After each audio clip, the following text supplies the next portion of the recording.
Alright, good morning and welcome to our continued discussion on optimization problems. Let me just open the problem book here.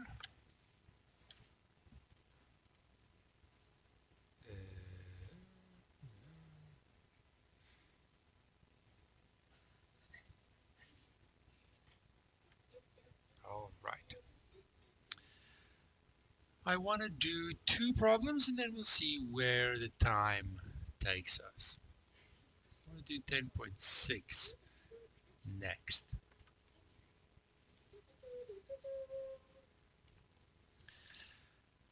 A rectangular piece of cardboard with dimensions 12 by 24 is to be made into an open box, no lid, by cutting out squares from the corners and then turning up the sides. Find the size of the squares that should be cut out if the volume of the box has to be a maximum. Okay, let's get some drawing stuff happening and then we will see what we see.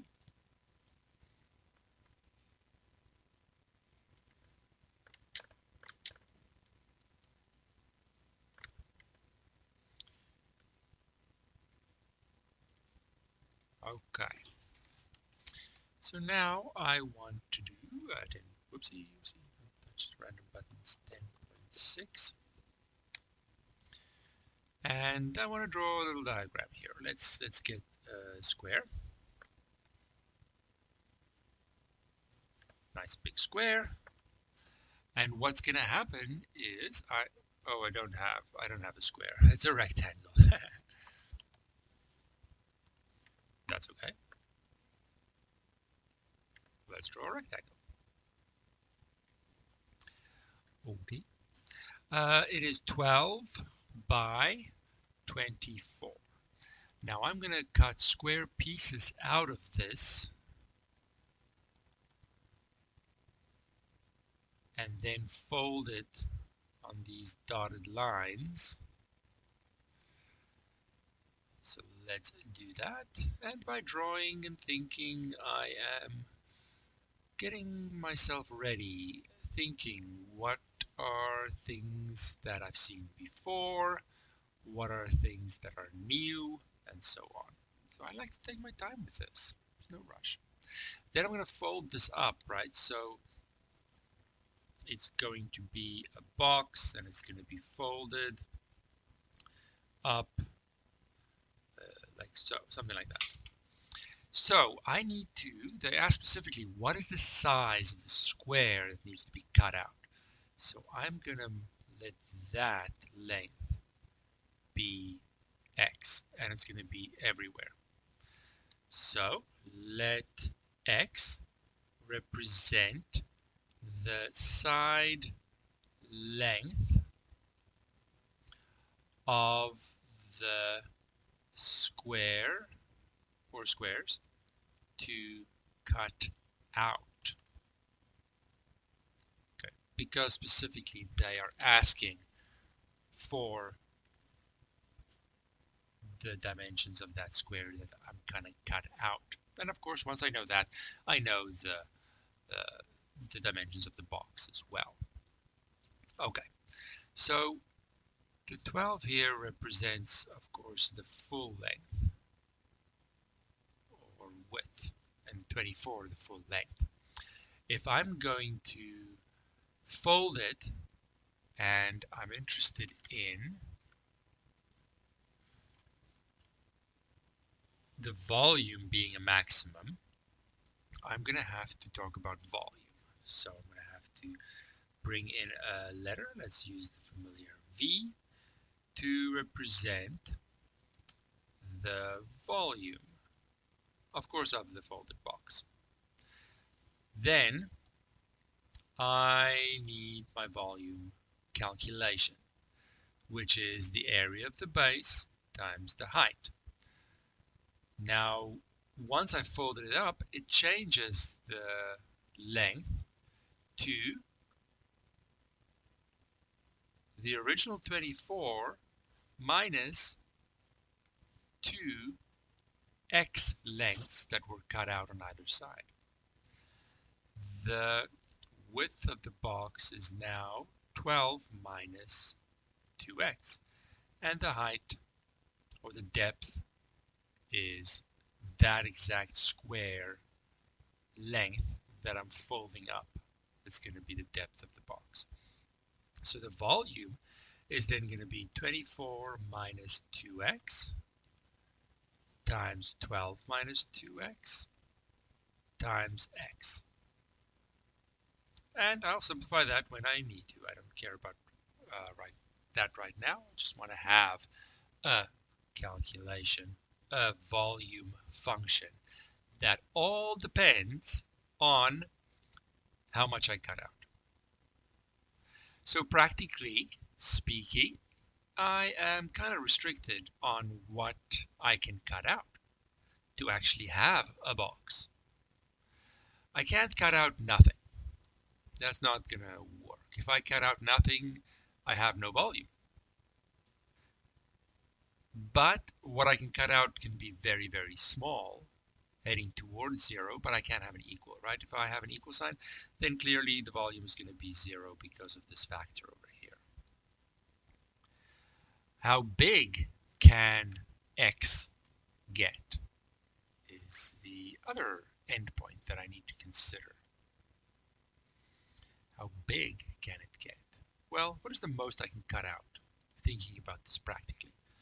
If I cut into this width of the sheet, of the rectangular sheet, that's only 12 wide. I'm cutting in here x, and I'm cutting another x on the other side.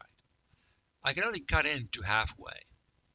So I can't really go any further than 6. Now I can't actually cut out 6 because then I have nothing left. So I'm going towards 6, and in this case I can't really obtain these quote-unquote endpoints. They are boundary values, but I can't actually get them, because if x was equal to 6, then I'd see from this factor over here that my volume is 0 again. So x is definitely bounded by these two from a practical standpoint. The function itself is a polynomial. It doesn't care what x is. It'll always have a value. But practically speaking, I have this extra restriction that I need to keep in mind at the end when I try and find my optimal solution. But before I consider the endpoints, I need to find the critical points. And in order to find the critical points, I need to take the derivative. And in order to take the derivative, I want my function to be in the nicest form possible. I don't know if it's necessary to do a whole product rule on this, just because my original setup of my function looked to be the product of 3 things. It doesn't mean I have to leave it like this. Maybe, because they're fairly simple. I want to multiply this in and FOIL it out and see what I get. Let's get these 2 brackets going. So then the first 2, let's just show something in the chat to have something to look at. Let's see if MathBot wants to work with me. 24 times 12. Since it doesn't, I don't need to be able to do that in my head. 288. That's the first ones. Then maybe the outside ones. 24 times 2x, or negative, will be negative 48x. Then the inside ones will be negative 24x. And then the last ones will be positive 4x squared. Of course, that's all multiplied by an x. I don't want to go too fast here and maybe run the risk of some people missing a step or anything. So let's see here. I want to put these guys together at least, and that's going to be a 72, isn't it?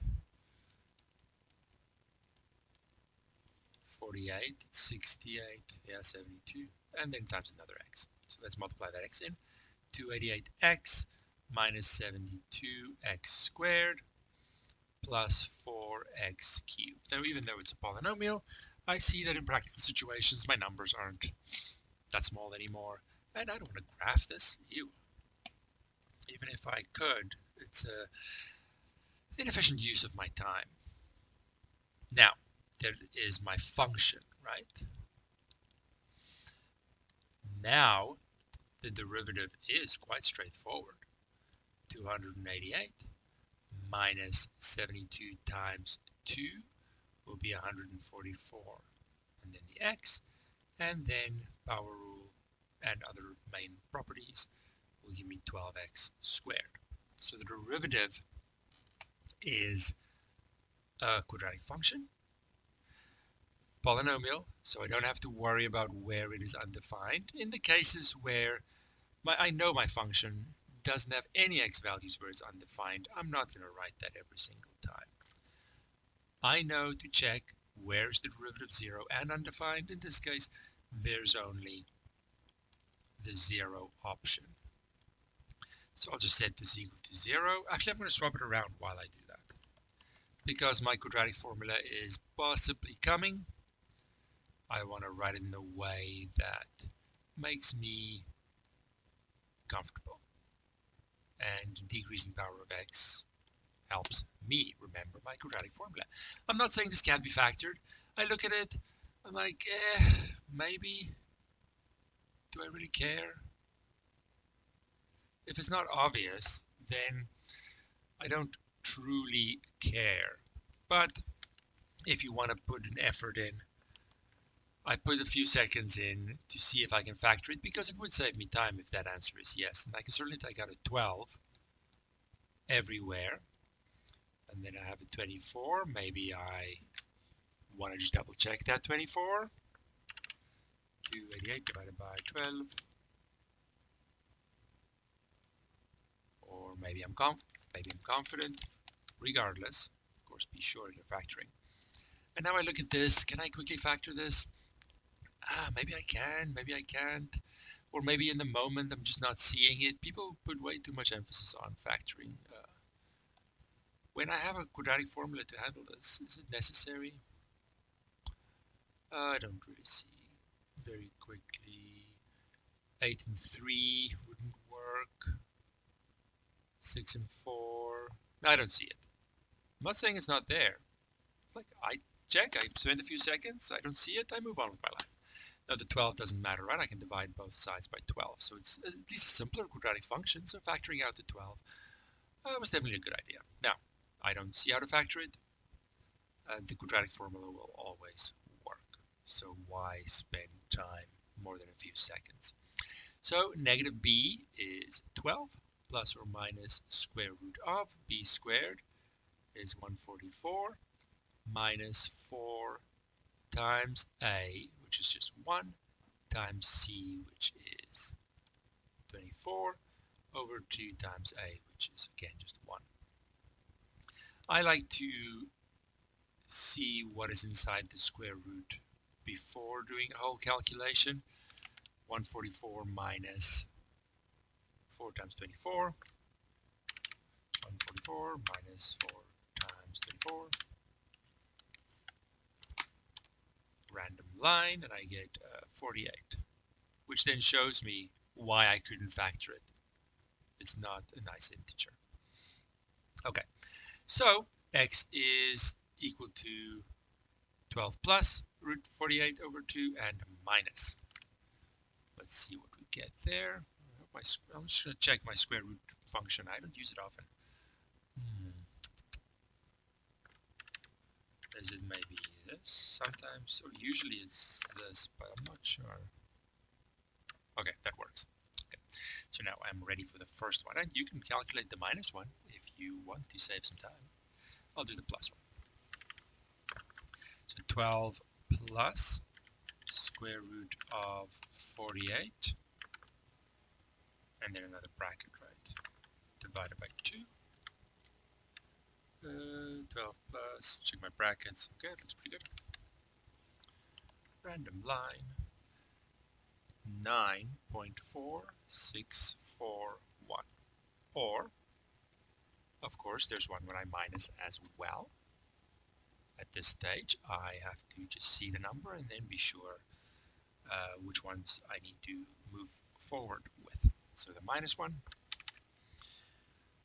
bracket 12 minus square root 48, another bracket, oops, hopefully the capitals don't matter, divided by 2, 2.53, 2.53559 when I round it. All right. So when I look at my practical restriction, 0 to 6, I see that though this function didn't know, there is a critical point at 9 point something and at 2, but I can't cut out this much. So this one is not applicable for me and my problem. The function doesn't know that. So I only have this critical point that I'm interested in. Okay, so now we have another situation where I can't actually obtain the endpoints. I do want to be aware of them and just check if there isn't something weird happening, that I'm heading towards a larger volume than anything else. Chances are no, but I do want to be sure. So let's summarize what we have here. We have some x values and we have some volume values. We have our endpoint of 0, which we can't actually obtain, so I put it in brackets. Then we have our 2.5359, which we can obtain, and then we have our 6, which we can't obtain, the other extreme. Now when we look at our volume, we already said that we're going to get a 0 volume if I head towards those two boundary values, which, because we want to maximize, is not what we're interested in. So hopefully it's going to be this middle one. I have to go back up all the way to my volume. I'll pick the very first version, it's the nicest, and then calculate what is the volume. Now it's going to be a little bit annoying because I have a large decimal number, but it doesn't take that long. And definitely check that you can get the same answer right. What do I have here? 2.535898338. This should be fine. Times 12 minus 2 times 2.535898338 something. And then times that number again. 535898384. Maybe you have a memory function in your calculator. Maybe MathBot does as well. I don't even know. I rarely use it. Oh, it's not happy with something that I did. What did I do that upsets you, MathBot?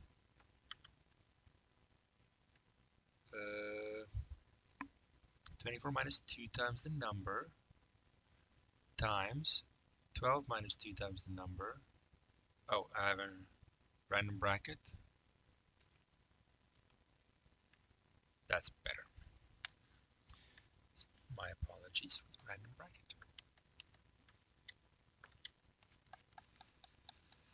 So moving up here, we have a volume of 332, and because I used many more decimals in a simple calculation, I'm confident in the 4 decimals that I have, though I was a little bit relaxed. I didn't use all my decimal points. The issue of how decimal values are lost in calculations is a really complicated one, so I don't want to get into that right now. Concluding sentence: the maximum volume is 332.5538. What was the units? I think it was centimeters. So cubic centimeters. When a 2.5359 by the same number square is cut out. And there we go. Straightforward. I just want to show something that has a different geometric topic of volume. Doesn't always have to be an area of some kind of shape. It could be a volume in some sort of box design. And there are other problems, of course, as well, that you can have a look at to see the variations, but it's still based on some geometry. Next up, let's see a slightly different kind of situation. I want, which number do I want? I want 10.12. 10.12.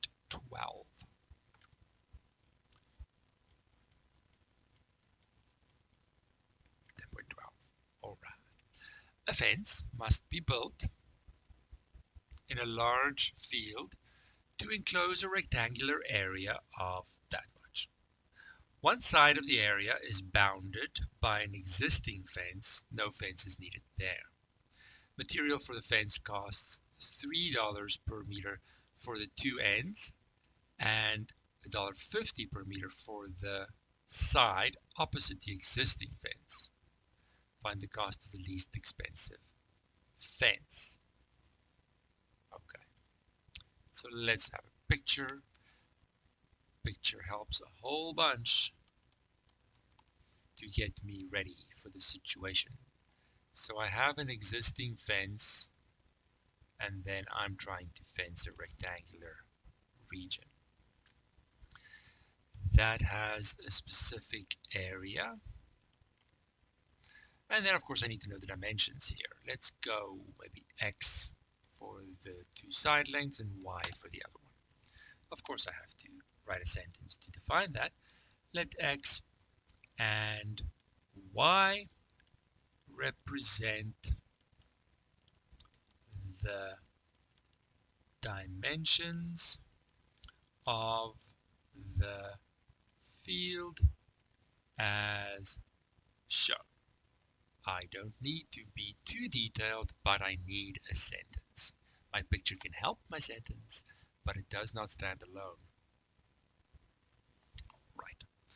Then I have the area there. I already have a number, so that's totally fine. They tell me that the area, so x times y, has to be 25,600. I don't need an area variable because it's a fixed number. And I also have this issue of cost. So my cost is going to be the function that I create. So I need to define, let's say, C for cost. Let C represent the total cost of the fence, of course. Then, without worrying about this extra information, just looking at the fence, the cost is going to be dependent on the length of x and the length of y. It is $3 per meter for the two ends. So $3 per meter, I have 2x meters of fencing on those sides.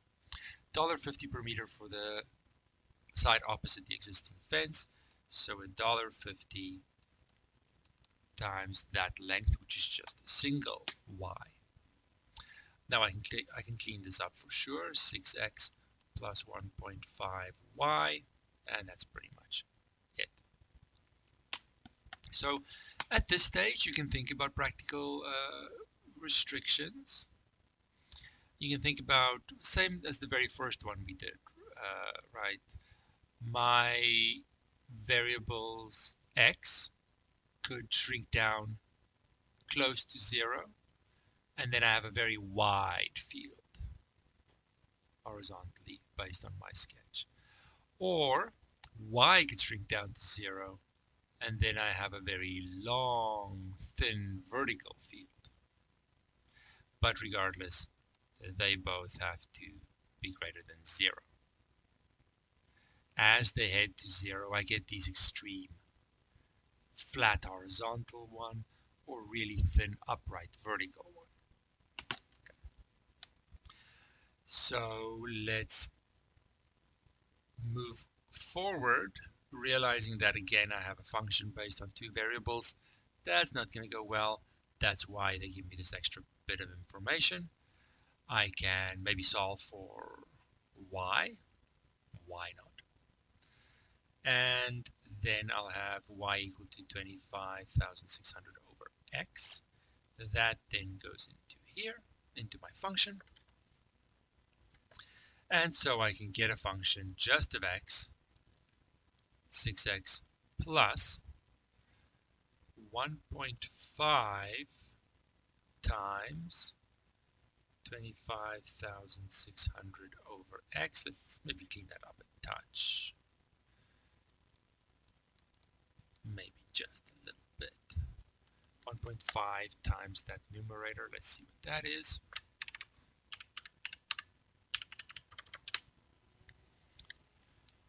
$38,400 over x. All right. With a restriction on x, really being not too, I don't have to be too concerned to improve it, because I don't think if I can actually improve it by much here. If x gets really small, then based on this over here, y is going to blow up and approach infinity. But I am restricted a little bit, of course. I don't know my length of my fence or my space that I practically have available. They don't really tell me that. And as y gets really small, x is going to blow up to infinity. That's how I'm going to make this right-hand side smaller and smaller by letting x get ridiculously big. So it's sufficient, I think, in this case, to just stick to the classic x goes from 0 or between 0 and infinity. In both of those cases, an x very small will make the second term, the y value, blow up, and then the cost will blow up as well. An x very big will make the cost on that pieces of the fence blow up, and the cost will increase dramatically as well. And remember, we're trying to minimize the cost. So those extreme ends, as I approach them, I'm not going to be very cost effective, because I have a fixed area. So if I want to make a very, very flat and thin rectangular field by letting x get super small, in order to meet that area, it's going to have to be super wide, and the cost is not ideal. So let's see what is the ideal cost. Well, for that, I am going to have to take the derivative here to find the critical points. First one's easy, 6. Now this, remember here, I could say 38,400 times x to the negative 1. So it'll be negative 38,400 times x to the negative 2. Or you can streamline that right away and put it over x squared. Now here, I have 2 issues, and I need to check them. I'll do the undefined one first. It's undefined clearly when x is equal to 0. But equaling 0 is not a practical possibility for me. So I can ignore that moving on. And then I have the derivative equal to 0 option. I'll just set it equal to 0, because I know some people aren't super comfortable with these things based on your memory, how long ago you've done all these little algebra thingies. Let's just focus on that. What do I do here? Many options. Many.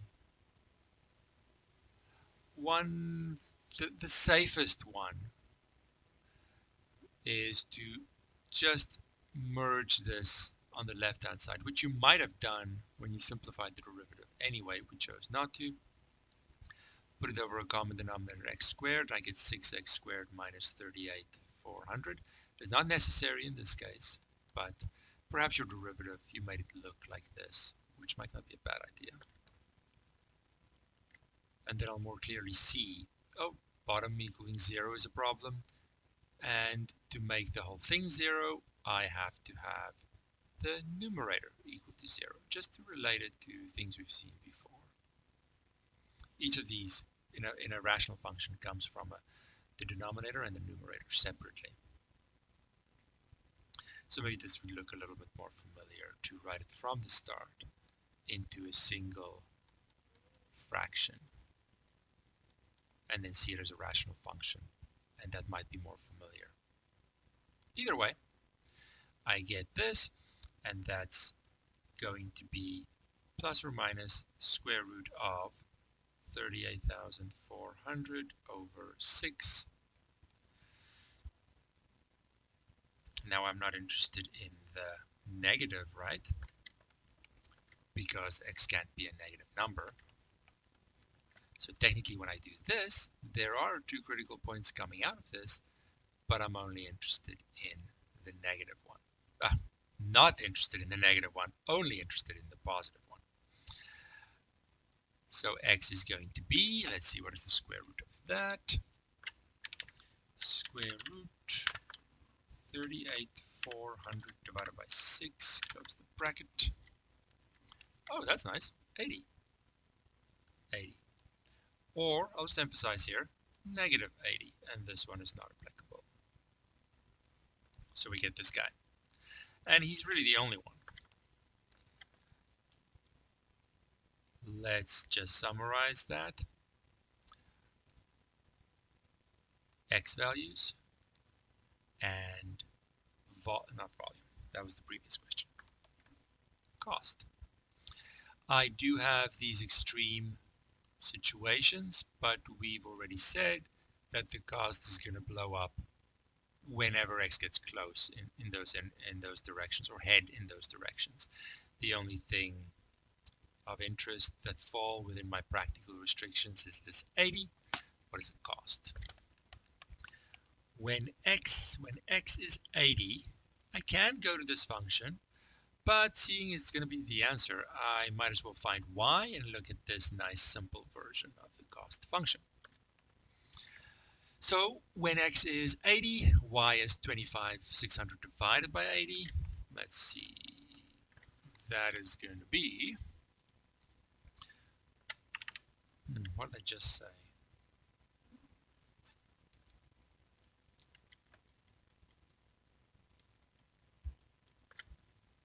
$25,600.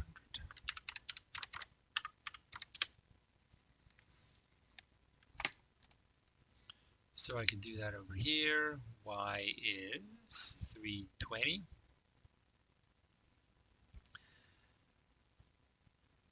And then I can go back to my cost here. I want to pick the simplest calculation. And the original version, the sort of original version of the cost is nicest. So I have 6 times 80 plus 1.5 times 320.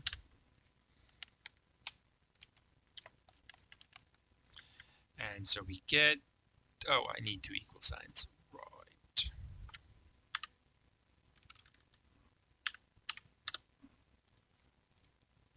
$960.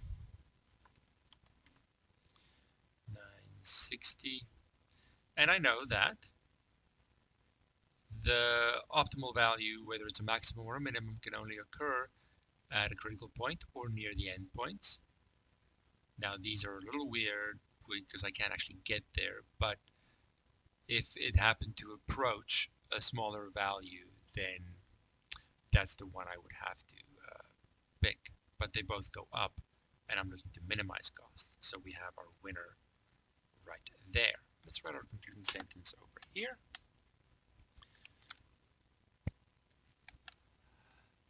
The minimum cost of $960 is obtained with what's the field? A field of dimensions 80 by 320. Easy enough, I hope. Easy enough, I hope. A little different in the sense that I am minimizing something and still sort of having the geometry, rectangle, circle, box, whatever. But looking at the cost side of it, I can get a function that I have to minimize. So just adding some variety to the situation.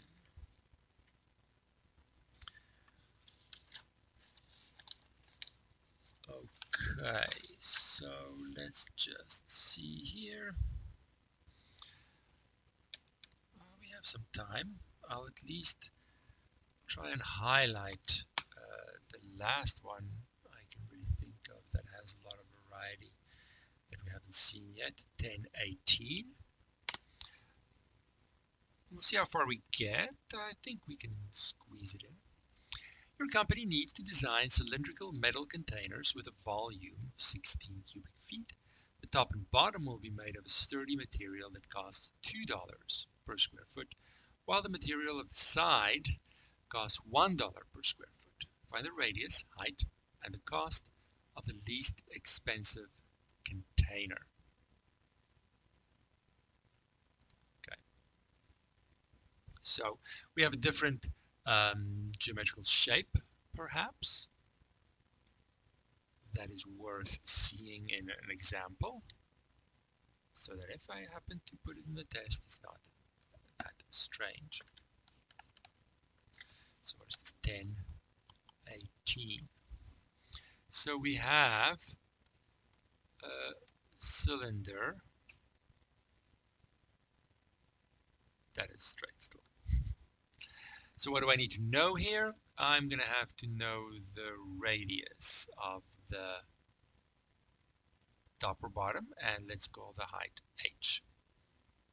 So let r and h represent the dimensions of the can as shown. And then, of course, we know we're going to have a cost. Let's say C represents the total cost. Total. Let's try to go a little faster here because I'm not sure we can finish it so quickly if I talk about every little thing. Okay. So then, the cost is going to be, top and the bottom is $2 per square feet. $2 per square feet.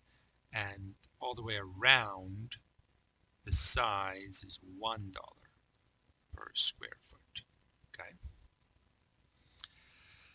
So, when I calculate the cost, I have to sort of separate the pieces here. I have the top and the bottom, radius r, and then if I cut the can and fold it out, I have a rectangular side. And all of those surfaces cost me some money. So I have two times the cost of the circle. And the cost of the circle is 2 times the area, $2 per unit area. So 2 times the area, and the area is pi r squared. So there's a couple of 2's floating around which could make things a little bit confusing. The area of a single circle, pi r squared, $2 per unit area, so multiplying those. Then I have 2 of the circles, top and bottom, so another 2. Plus, it's $1 per unit area on the side, so it's $1 times the area of this rectangle. Well, when I cut it and lay it out, it's a height h, length here, and the length of the other side of the rectangle is going to be the circumference of the circle, which is 2 pi r. So the area is 2 pi r h, because it's length times width for a rectangle, right? All right, so a little bit more, just like before, when we mix some shapes, we get stuff that's a little more complicated. Let's clean this up. Before we worry about the next step, I have a 4 pi r squared plus a 2 pi r h. Now they're a little bit more mixed, but I still see that the cost function right now depends on both the radius variable and the height variable. So I'm a little stuck, but they give me more information. Extra information is that I have to have a volume that is 16. Now, what is the volume of this can? This is a circular prism, which means the base, I have sides perpendicular to the base, and the top face is also the same as the bottom. So it's then the area of the base times the height. So pi r squared h equals 16. So you see that there are some geometric formulas that you need to know. Anything with a circle, anything with a rectangle, as well as combinations, making cylinders and stuff. Volume, area, surface area, circumference, all kinds of things. So now in this case, certainly h is the simplest one to solve, and it'll be 16 over pi r squared, which then goes in here. Now I didn't do my practical restriction considerations yet. It's very similar to before, that I can either, what's the two extremes? I can either have a super flat can, but because I have a volume that's fixed, it's going to have to be very wide. So h is going to be potentially close to 0, but it can't get to 0. Then I won't have a volume. As well as the radius can, or has to be a positive value. And if I let that shrink down to 0, the can is going to be super thin and super tall, because I have a fixed volume that I have to get. So a decrease in one is an increase in the other one, which you can see here as well. If the radius gets super small, the height's going to blow up. If the height gets super small, the radius is going to blow up. So I have a similar situation like before. But we're still in the process of rewriting the cost function to have just one variable. So again, the setup is the most difficult thing here. Once we have the function, then I think if we run out of time, it'll be totally okay. So we're going to write this in terms of h, right? No, the other way around. We're going to eliminate h, and we're going to write the function in terms of r. So the first part is already in terms of r, so that's good. Then a 2 pi r, and then what h is in terms of r, if I can write properly, 16 over pi r squared. I know for some I'm going a little bit fast, but you can always pause and rewatch the video later. I want to clean this up a little bit.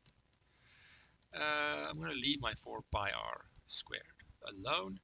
This pi cancels with that one, 1r cancels with that one, and I have a 32 over r. That's actually not bad.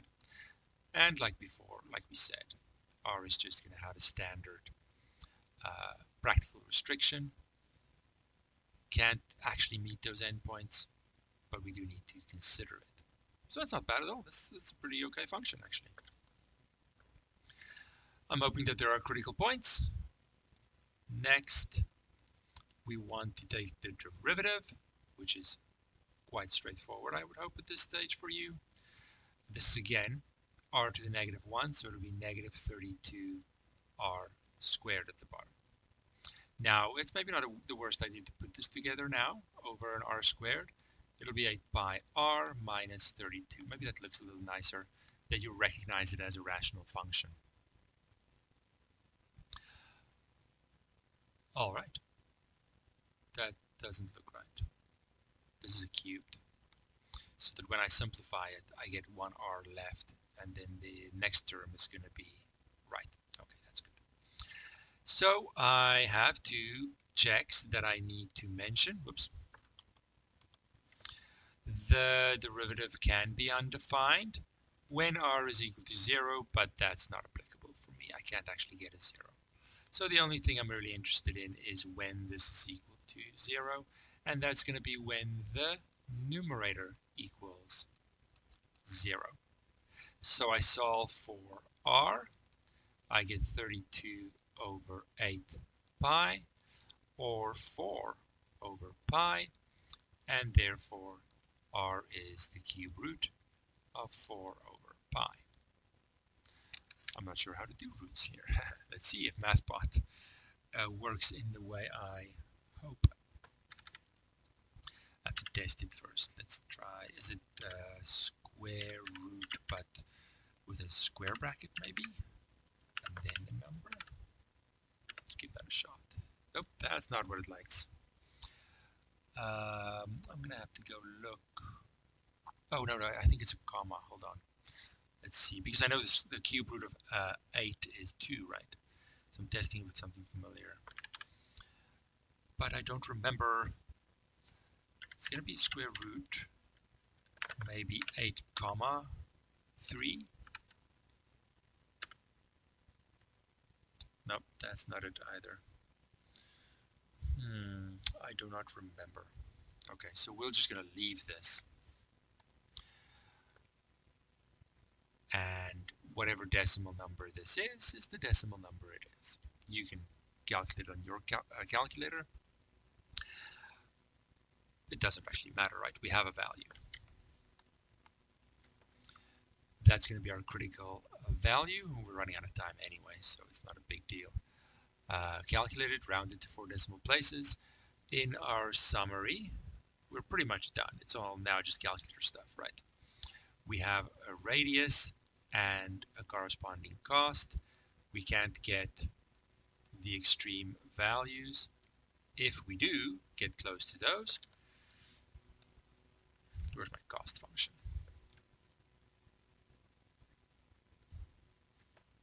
If we look at this guy, if we do get close to a small radius, the second term is going to blow up the cost. If we do get close to a big radius, the first term is going to blow up the cost. So either way, we're not cost effective in those extreme cases. It's going to get bigger and bigger. So this is just a reminder that the endpoints aren't where I want to be. This critical point is the only one that could possibly give me an answer. I'm going to let you do the calculation for you to calculate. But this is going to be the minimum cost. And of course, I have to also calculate the corresponding h value, but that's not hard to do. Well, unless you don't know the MathBot commands, I just use the relationship between h and r, plug it in, calculate h, and in your concluding sentence, you just have to write the full dimensions of the cylindrical can and the minimum cost as well. So I leave that to you since we're out of time, but it's all just calculator stuff. It shouldn't be a problem at all, but if it is, let me know and I can walk you through this last little bit. That is the end of our optimization. Please check the schedule. Tomorrow is a holiday. See what is next on our schedule, what you have to do on the upcoming days. Until we meet again.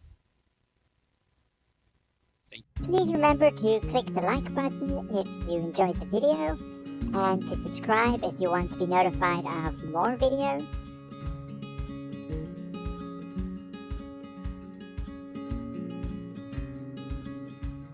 Thank you.